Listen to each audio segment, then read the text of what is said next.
Hi everyone, today I'm going to be installing this JD jetting tuner on my bike. So if you're like me and you got a brand new bike, whether it's KTM or Honda or any other motorcycle, you went online and started doing research after you got it. You did the research before you got it to choose the bike, and then after you got it, you went into detail about the same issue exists on all of these bikes, and that is the EPA regulation. So the EPA regulation make the manufacturers tune these bikes a certain way, and that's the information that I heard about online. I don't have an air to fuel ratio gauge to check this, but if everybody who is in this, all the mechanics, everybody, all the racers are saying the same thing, that these things are programmed to run lean because of the EPA regulations, and it must be true, even though I'm not one to kind of follow what other people say without research. But in this situation, it really just makes sense.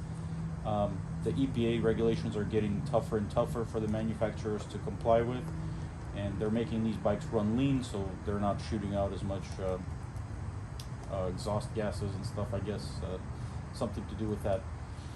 Now, by making them run lean, your engine's going to be running hotter, and it's not going to particularly last as long as it should if it was getting the right amount of fuel. That's why you get something like this, and I'm going to be installing it. It should be simple, but who knows? We'll see here. I'll show you all the steps that I'm going to be taking to install this thing. Basically, what this piggyback tuner does is I believe there's 8 stages of tuning, and what it just adds more fuel on each one of those stages. The stages, I guess, are how much how far you open the gas. So when it's at idle, you could add more fuel. When it's like a little, you give it a little gas, you add more fuel. And then the last one is wide open. When you're riding one wide open, you could also add more fuel. And this thing comes with these instructions for the tuning, basically.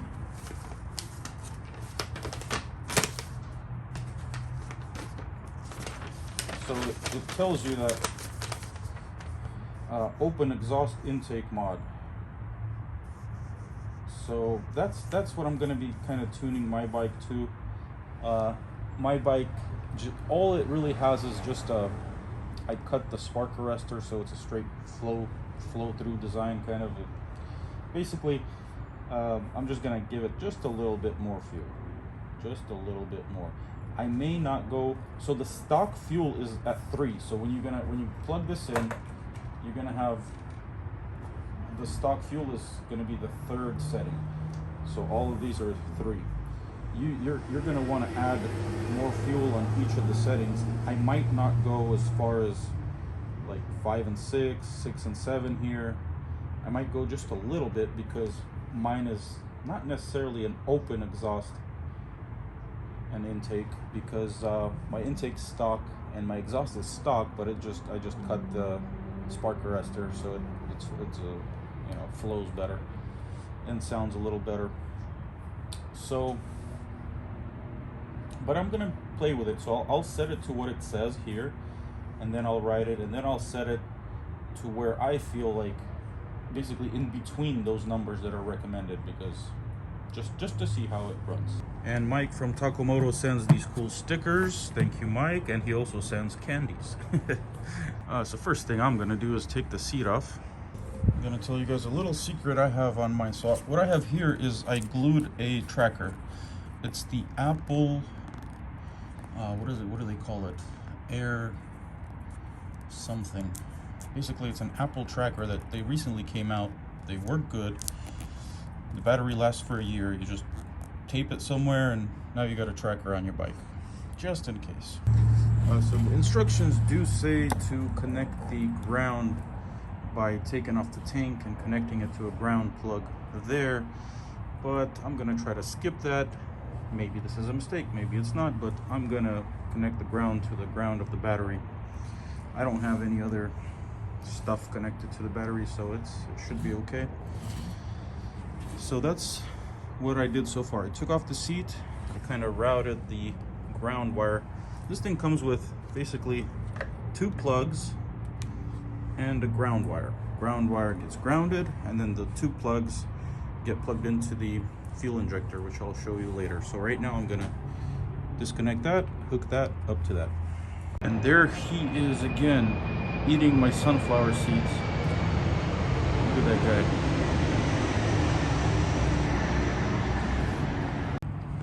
So the ground is connected. Now I have to connect these to my fuel injector, which is right there.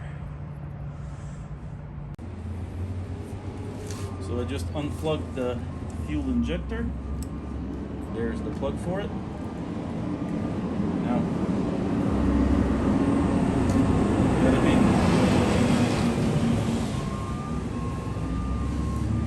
be sure to be smoking a cigarette while working with around the fuel tank. Yeah, don't do that. Don't do that. I would say don't do anything like me. These are just videos of me doing stuff to my bike.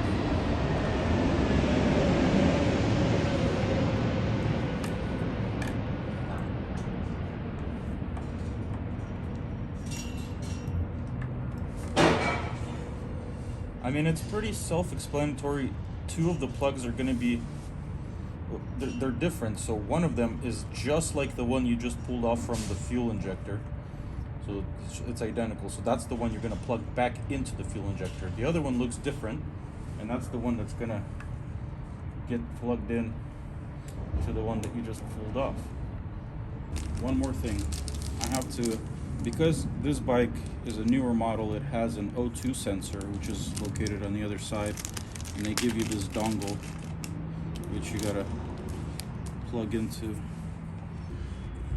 this right here.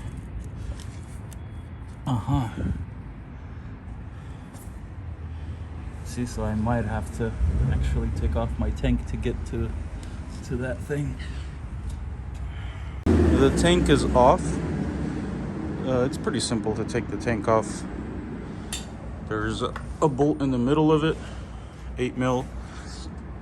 There's 2 here, 2 on the other side. There's the gas line that you need to unplug, and then on the other side there's going to be an electrical connection for the gas tank, and it just comes off. Now I need to find where in the hell the wire from the O2 sensor goes to. So my guess is, if this was a model that did not have the O2 sensor, I would not really have to take the tank off, but I can show you. So this is where they wanted to put the ground. So if it didn't have an O2 sensor, I really wouldn't have to take off the tank, because I could have just put the ground there. But in this case, I had to put this dongle instead of the O2 sensor plug, and I just tucked away the O2 sensor plug over there, kind of out of the way.